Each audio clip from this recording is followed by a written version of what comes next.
dalil-dalil tentang ibadah puasa atau hal-hal yang berkaitan dengan ibadah puasa termaktub di dalam Al-Quran juga hadis Nabi.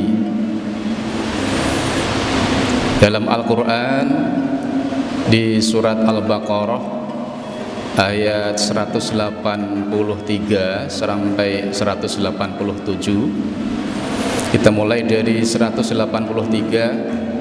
Ini sudah sangat populer ayat ini.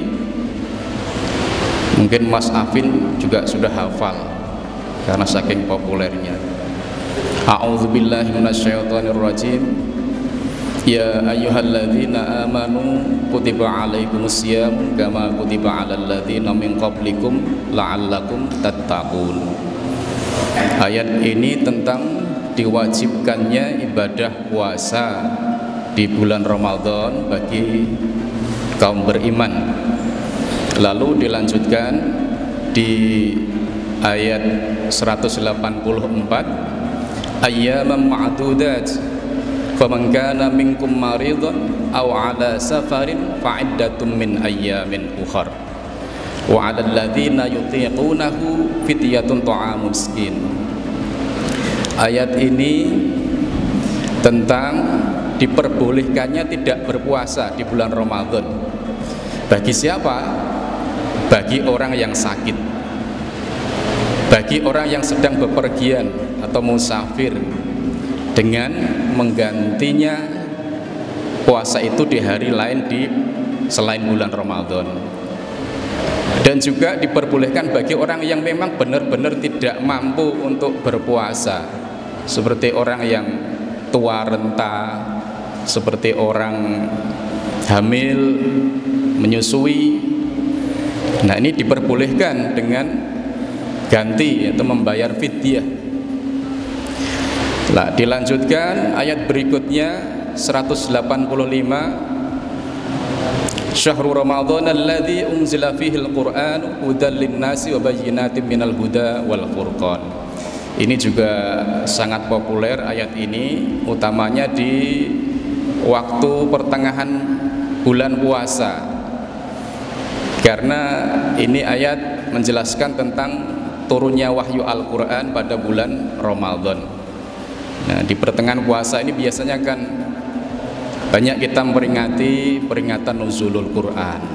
Nah, ayat ini sering dilantunkan, sering dibaca dan juga sering kita dengar. Berikutnya 186, wa idza sa'alaka 'ibadi 'anni fa inni qarib ujibu da'watad da'i idza da'an falyastajibu li wal yu'minu bi la'allahum yarshudun. Ayat ini tentang bahwa Allah itu dekat dengan hamba-hambanya dan akan menjawab doa-doa, akan mengabulkan doa-doa hambanya. Yang 187, uhilla lakum lailatas siyamir rafasu ila nisaikum hunna libasul lakum wa antum libasul lahunna. Ayat ini tentang diperbolehkannya mempergauli istri di malam bulan Ramadan. Jadi mempergauli istri di malam bulan Ramadan itu boleh, Mas Afin. Yang tidak boleh itu siang harinya. Jadi puasa jangan hanya dipahami menahan makan dan minum. Mempergauli istri juga tidak boleh di siang hari, kecuali di malam harinya. Ila akhiril ayat tadi. Lalu di ayat ini juga menyinggung tentang batasan kapan dimulainya puasa dan kapan berakhirnya, yaitu mulai fajar, terbit fajar sampai maghrib atau terbenamnya matahari. Wa kulu washrabu hatta yatabayyana lakumul khaytul abyadu minal khaytil aswadi minal fajr thumma atimmus siyama ilal lail. Nah, dari ayat 183 sampai 187 ini cukup mudah untuk dipahami, meskipun dalam hal-hal tertentu memerlukan penjelasan dari mufassir. Nah, ini dalil yang dari Al-Quran. Kemudian banyak juga dalil-dalil dari hadis Nabi.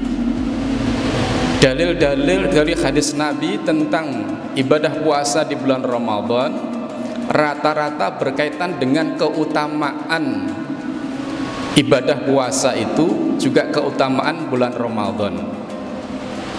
Hadis qudsi yang juga sangat populer, kullu amal ibni adam lahu illa siyam fa innahu li wa ana ajzibih. Hadis sahih, man shoma ramadhana imanan wa ihtisaban ghufira lahu ma taqaddama min dhanbi. Wa fi riwayatin ukhra, man qama ramadhana imanan wa ihtisaban ghufira lahu ma taqaddama min dhanbi. Nah, hadis yang sering disampaikan penceramah di akhir bulan Ramadan, man shoma ramadhana thumma atba'ahu sittan min syawal kana kasiyamid dahri. Nah, beberapa hadis tentang ibadah puasa di bulan Ramadan ini juga cukup mudah untuk dipahami. Namun ada satu hadis yang butuh pemahaman lebih untuk kita memahaminya, yaitu hadis sahih, idza jaa Ramadan futihat abwabul jannah wa ghulliqat abwabun nar wa suffidatis syayatin. Jika datang bulan Ramadan, maka pintu-pintu surga itu dibuka, pintu-pintu neraka itu ditutup, dan setan-setan itu dibelenggu. Nah, ini yang butuh pemahaman lebih. Maksudnya kenapa? Setan-setan dibelenggu itu maksudnya apa? Wong ya di bulan Ramadan juga masih banyak orang berbuat maksiat, masih banyak orang berbuat jahat. Oleh karena itu, di dalam kitab Syarah Imam Al-Bukhari, untuk memahami pengertian hadis ini, para ulama memberikan takwil dengan dua pendekatan. Pendekatan pertama adalah dengan pendekatan hakiki. Artinya ya memang benar pintu-pintu surga itu dibuka, pintu-pintu neraka itu ditutup, setan-setan terbelenggu atau dibelenggu. Ya sudah, seperti itu. Kita pahami seperti itu hadisnya. Kemudian pendekatan yang kedua adalah dengan pendekatan majazi. Artinya memahami pengertian hadis itu, apa yang terkandung makna di balik hadis itu.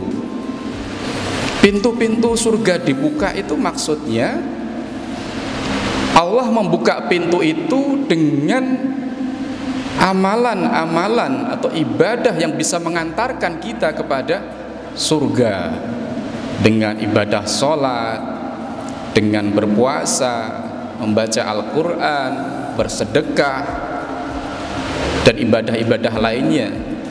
Nah, ketika kita sudah sibuk dengan amal ibadah itu, maka tertutuplah amalan-amalan untuk kita berbuat maksiat atau fahisyah atau mungkar.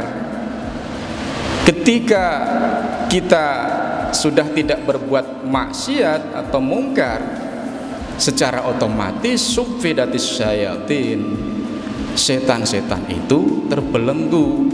Kalau kita masih tergoda oleh setan, ya kita tidak mungkin berbuat kebajikan, tidak mungkin beribadah dengan sebaik-baiknya. Maka kita pahami setan di sini adalah sifat, ya, bukan makhluk seperti manusia, seperti jin gitu.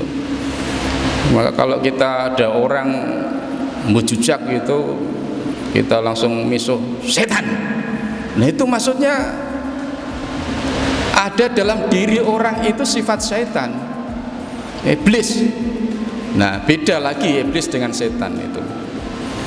Iblis itu jelas dikutuk oleh Tuhan dan ditakdirkan untuk selalu menggoda, menyesatkan manusia sampai nanti di hari kiamat. Mulai dari diciptakannya nabi pertama Adam, ya, memerintahkan kepada para malaikat untuk bersujud, kecuali iblis tidak mau bersujud dengan alasan apa?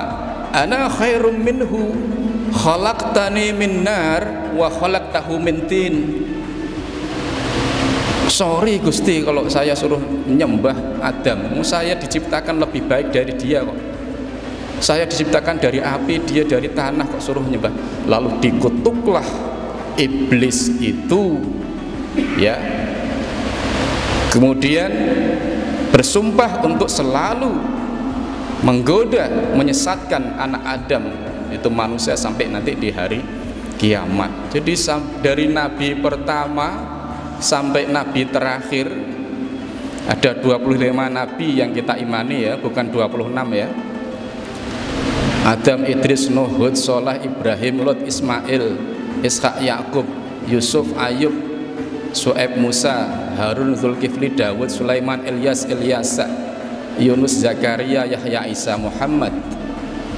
Kemudian ada orang yang pengen popularitas, mencari sensasi, mengaku-ngaku nabi ke-26, ya. Yusuf itu, kalau Arabnya itu Yusuf, sebenarnya Yusuf sudah ada, Nabi Yusuf itu, ya, kalau istilahnya kan Yusuf. Kalau Dawud menjadi David, nah itu istilahnya. Nah, karena ditakdirkan terkutuk dan ingin selalu menggoda anak Adam, ya, sampai kapanpun akan digoda. Ini sudah jelas termaktub di dalam surat Shad. Iblis itu bersumpah. Loh, iblis itu apanya? Setan, loh. Ya, sekali lagi, setan itu adalah sifatnya. Iblis itu adalah dedengkotnya jin yang durhaka kepada Tuhan, itu iblis. Karena selalu melekat dalam diri iblis itu sifat syaitoniyah, maka terjadi personifikasi iblis itu terhadap diri setan itu. Jadi seakan-akan setan itu makhluk seperti manusia, sebenarnya tidak. Nah, kalau ada genderuwo, setan, itu sebenarnya bukan itu sebenarnya. Itu kan jin, ya. Jin bisa saja baik, bisa saja buruk, seperti halnya manusia. Jadi setan itu adalah sifatnya. Itu bersumpah, qala fa bi'izzatika la'aghwiyannahum ajma'in illa ibadaka minhumul mukhlasin. Di dalam surat Shad ini bersumpah karena sudah dikutuk dan sudah disesatkan, maka iblis ini juga akan menyesatkan manusia sampai nanti di hari kiamat. Di ayat lain di dalam surat Al-Hijr, dalam hal yang sama, qala rabbi bima aghwaytani la uzayyinanna lakum fil ardi wa la aghwiyannahum ajma'in illa ibadaka minhumul mukhlasin. Ini artinya apa?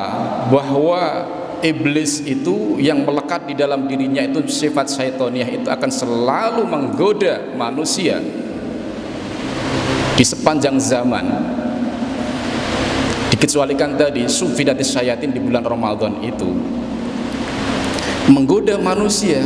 Nah, apakah kita bisa terhindar dari godaan iblis yang melekat di dalam dirinya itu sifat syaitoniyah? Bisa. Di sana ada pengecualian, illa ibadaka minhumul mukhlasin.